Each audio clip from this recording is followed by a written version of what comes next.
Salut, c'est Elliot et bienvenue dans cette nouvelle vidéo en direct de Dubaï. Alors hier, je t'ai envoyé un message sur mon Telegram gratuit où je t'ai demandé justement des sujets de vidéos que tu aimerais que je traite pendant que je suis à Dubaï. Alors comme tu sais, j'habite pas à Dubaï et c'est justement parce qu'on est en fin d'année et c'est la partie de l'année où généralement je ne trade pas, donc je ne travaille pas, donc j'ai du temps libre, donc je voyage et donc je me retrouve ici. Et c'est pourquoi je t'ai demandé justement des idées de vidéos, tout simplement parce que j'ai plus de temps libre que j'ai quand je trade tous les jours. Alors il y a deux sujets de vidéos par rapport à Dubaï précisément qui sont ressortis le plus souvent. Le premier qui est une vidéo lifestyle Dubaï. Bon, personnellement, je vois pas énormément l'intérêt s'il n'y a même pas une partie valeur, tu vois, derrière. J'aurais bien fait une vidéo 24 heures dans ma vie à Dubaï, mais comme je t'ai dit, je travaille pas en ce moment, donc ça serait pas hyper intéressant, je trouve. Si tu es plus intéressé dans mon lifestyle, tu peux aller checker mon Instagram, où là je mets des stories et c'est plus tranquille. Et la deuxième idée de vidéo qui du coup on va couvrir aujourd'hui, c'était évidemment Panama versus Dubaï en tant que trader pour vivre. Donc comme toujours, je vais essayer d'être le plus direct et honnête possible, même s'il se peut que cette vidéo soit un petit peu biaisée, parce que comme tu le sais, je n'habite pas à Dubaï, j'habite personnellement à Panama. Il y a des raisons, j'ai fait des choix qui m'ont fait choisir Panama plutôt que Dubaï. Mais bon, on va couvrir ce qui me semble être tous les points les plus importants en tant que trader pour choisir justement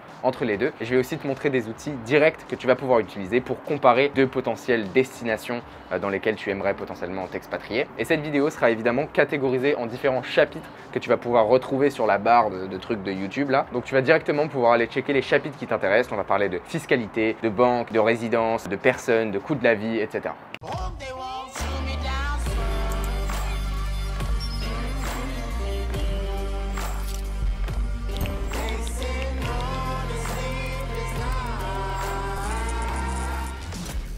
Alors on va commencer cette comparaison avec le coût de la vie. Alors je vais te donner mon avis personnel et je vais aussi te montrer ce que la data dit, même si je ne suis pas forcément complètement d'accord. Alors il n'y a pas à tergiverser, Dubaï est bien plus cher à vivre que Panama.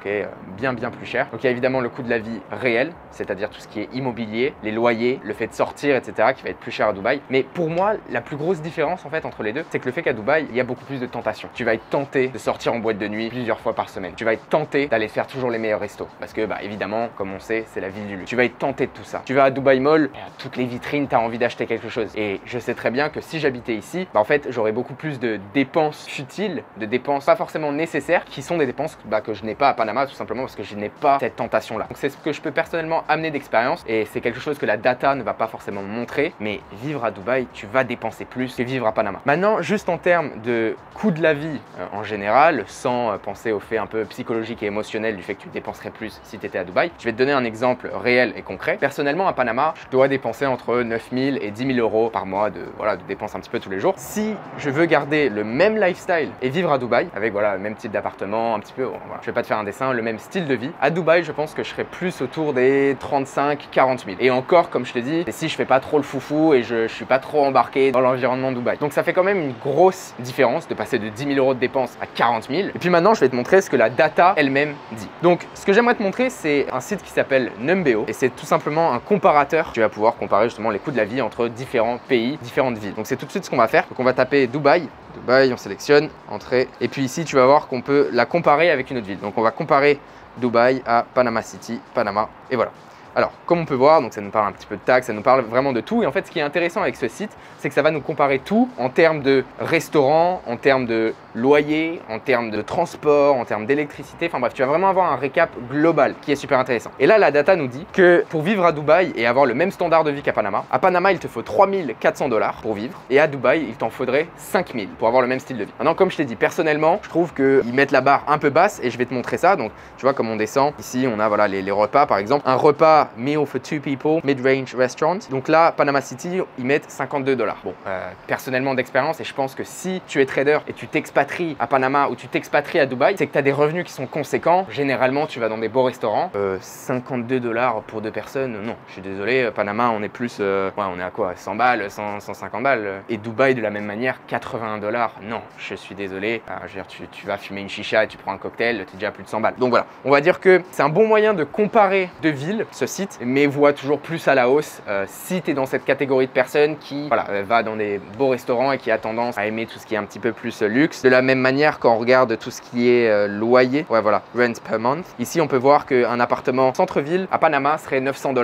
D'expérience, 900 $, t'as un taudis qui ressemble à rien. Donc non, personnellement, je connais personne qui a un appartement à 900 balles à Panama. Et de la même manière, un appartement à 1008 à Dubaï, qui serait donc city center, non plus. Encore une fois, sauf si tu veux aller vivre un peu excentré, mais si tu, voilà, là on est juste à côté du Burj Khalifa, tu vas être à 3500, 4000 à une chambre. Je parle pas d'un truc immense non plus. Donc un bon site pour comparer, mais juste vois un peu à la hausse si tu aimes le luxe. Il y a maintenant la partie résidence. Donc premièrement, si tu souhaites expatrier dans une de ces deux villes, il faut bien que tu comprennes qu'il y a une différence entre avoir une résidence et en faire ta résidence fiscale. Okay, donc personnellement, je ne suis pas fiscaliste, je ne suis pas un avocat, donc prends des conseils directs pour tout ce qui est résidence fiscale. Ok, je ne vais pas te donner des conseils spécifiques dans cette vidéo. Et tout ce qu'il faut savoir, c'est que pour avoir donc ta résidence à Dubaï, cette résidence-là est renouvelable tous les 3 ans. Donc tous les 3 ans, il faudra renouveler cette résidence, ce qui a un certain budget. À Panama, contrairement à Dubaï, une fois que tu as ta résidence, c'est une résidence à vie, d'accord? Maintenant, évidemment, dans les deux cas, tu peux perdre ta résidence. Donc quelles sont ces deux variables? À Dubaï, pour garder ta résidence, donc premièrement, il faut la renouveler tous les 3 ans. Et deuxièmement, il faut venir ici à Dubaï ou aux Émirats Arabes Unis au moins une fois tous les 6 mois. Donc 2 fois par an. Tu es obligé, sinon tu perds ta résidence. Cependant, à Panama, donc premièrement, tu n'as pas besoin de renouveler ta résidence tous les 3 ans. Et deuxièmement, pour ne pas perdre cette résidence, tu as seulement besoin de visiter Panama une fois tous les 2 ans. Maintenant, comme je l'ai dit, il y a une grosse différence entre avoir une résidence et une résidence fiscale.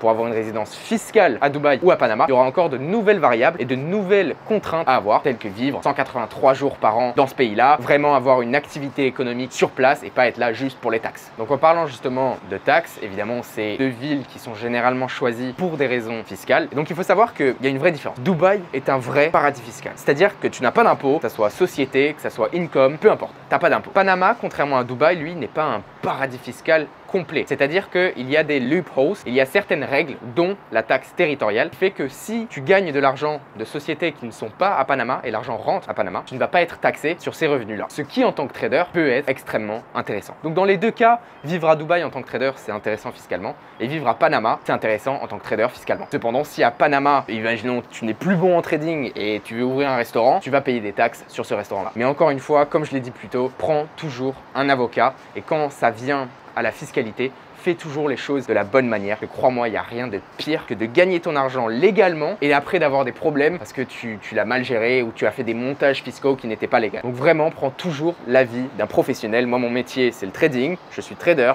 Je ne suis pas avocat, je ne suis pas fiscaliste. Je te parle juste de mon expérience. Maintenant, autre chose à prendre en compte aussi entre Panama et Dubaï, c'est évidemment la monnaie locale. Les deux monnaies, on va dire, sont pegged sur le dollar, un encore plus que l'autre évidemment, parce qu'au Panama, on utilise le dollar américain. Donc c'est vraiment, tu as tes comptes en banque, c'est de l'USD. À Dubaï, on utilise le dirham. Cependant, ce n'est pas une monnaie volatile, ok? Donc si tu voulais par exemple t'expatrier en Colombie, à Medellín, bah là tu vas utiliser le pesos colombien, qui lui va être très volatile. Et personnellement, en tant que trader, si je fais fructifier mon argent et mon argent est en pesos colombien, bah, je suis complètement dépendant en fait de cette monnaie. Et comme je le dis toujours, le forex, tu peux le trader, mais c'est aussi un investissement. La monnaie dans laquelle tu es, c'est un choix. Tu as décidé d'avoir du pesos colombien. Donc si le pesos colombien perd 50%, bah, ta valeur monétaire internationale, elle, a perdu 50%.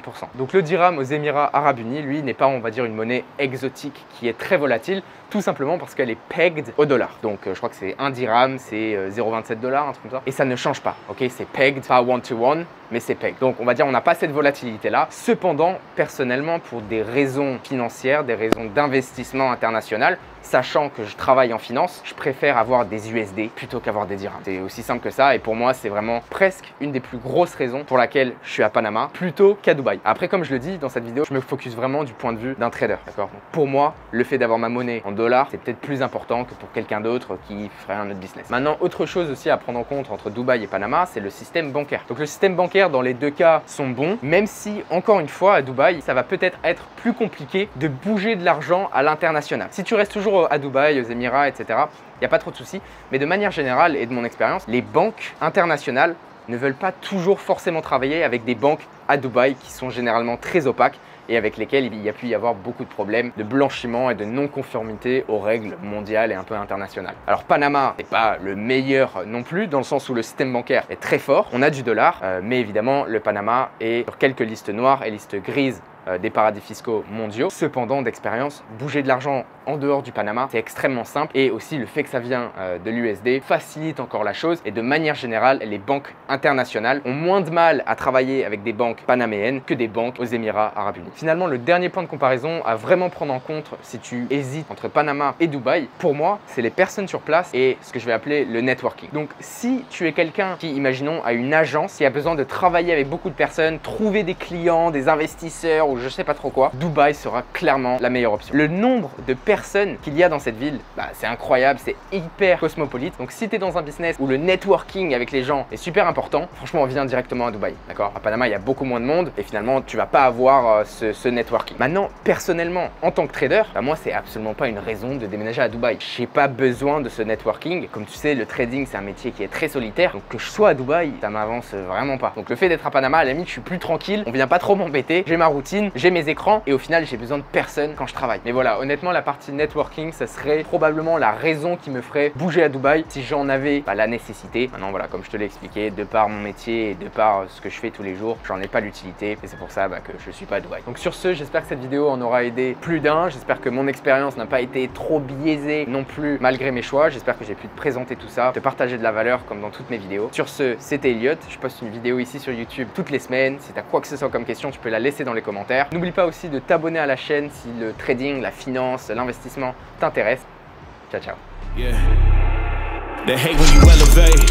You're stacking up losses, I'm handing them out, yeah, I had to go delegate. It feel like I'm floating, I'm lost in the moment, I swear I could levitate. They never believed that I would really fly, I had to go demonstrate. I had to set them straight.